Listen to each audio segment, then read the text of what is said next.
nasa hintayan. Naghihintay sa tren na magdadala sa atin sa trabaho. Naghihintay sa pagdating ng sweldo.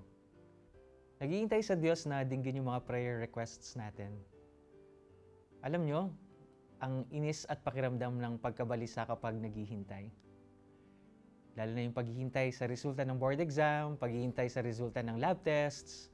Sa paghihintay, sinisikap nating maging cool at ayaw nating ipahalata sa lahat na bagot na tayo. Ano na lang ang klase ng paghihintay ng mga Hudyo upang maligtas at lumaya mula sa sumasakop sa kanila compared dun sa paghihintay natin? Kaya sa gospel natin today, si Zacarias, katulad ng lahat ng sawana sa paulit-ulit na kwento ng pagkatalo at pagkaalipin, si Zacarias naghihintay sa pagdating ng isang manunubos na pupuksa sa lahat ng mga kaaway. Kung ako siguro si Zacarias, bagot na siguro ako. Pero yun, maghintay ka. Yun yung parang sinasabi sa atin ngayong araw.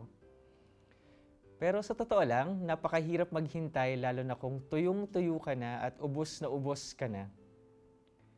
Kaya yung mabuting balita ngayong araw, yan yung awit ng paghihintay. Pero hindi ordinaryong paghihintay ang binanggit sa atin sa mabuting balita. Ito ay isang paghihintay na may lakip na katiyakan sa pag-ibig ng Diyos. Kasi buong buhay naghintay si Zacarias sa pagdating ng Mesiyas. At matanda na siya, hindi na rin niya batid kung mangyayari ba ang pagdating ng Mesiyas habang buhay siya. Pero ang tanging batid niya, hindi kailanman babaliin ni Yahweh ang kanyang pangako. Kapag sinabi ni Yahweh na gagawin niya, gagawin niya. Kahit minsan pakiramdam natin ay parang nakalimutan na ni Lord yung prayer requests natin.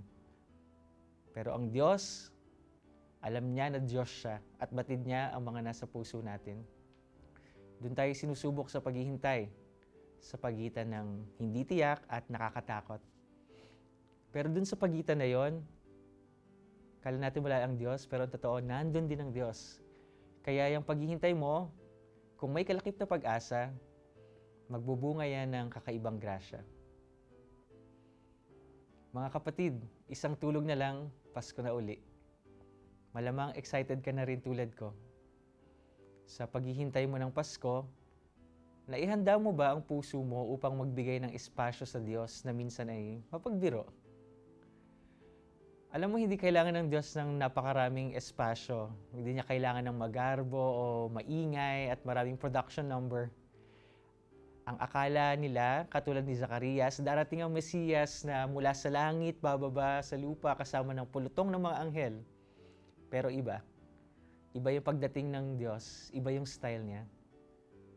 Yung pagdating ng Diyos sa atin, pinili niya sa paraang ordinaryo.